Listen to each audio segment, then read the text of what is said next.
আজ ২৫শে ফেব্রুয়ারি জাতীয় শহীদ সেনা দিবস।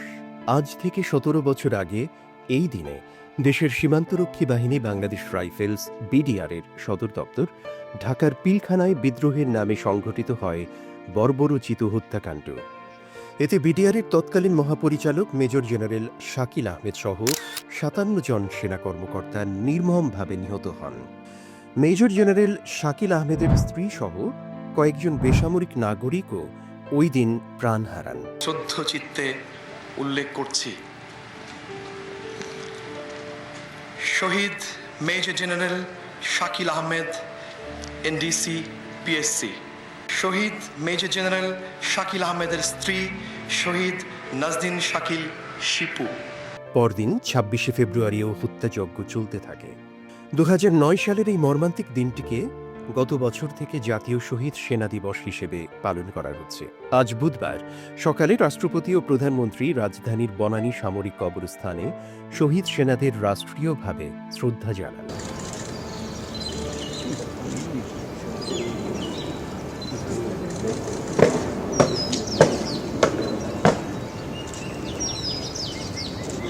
দিবসটি শহীদ সেনা কর্মকর্তাদের স্মরণ, দোয়া এবং রাষ্ট্রীয় শ্রদ্ধা জানানোর দিন হিসেবে পালন করা হয়।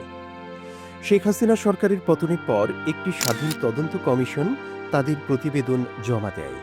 এতে হত্যাকাণ্ডের মূল পরিকল্পনাকারী ও জড়িতদের বিষয়ে বিভিন্ন তথ্য প্রকাশ করা হয়। দিবসটি উপলক্ষে দোয়া বাণীতে প্রধানমন্ত্রী তারেক রহমান বলেছেন, এই হত্যাকাণ্ডের নেপথ্যে দেশ এবং জনগণের স্বাধীনতা, সার্বভৌমত্ব বিরোধী তৎপরতা বিদ্যমান ছিল।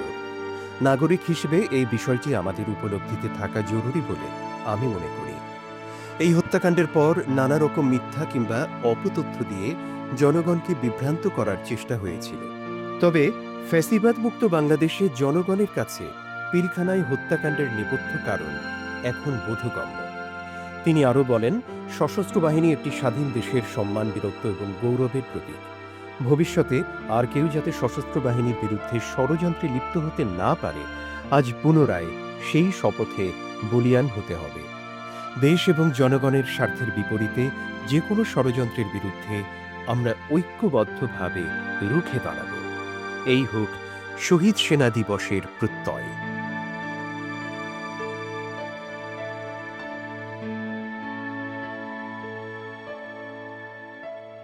শেখ সাদি, এফভিএন নিউজ ডেস্ক।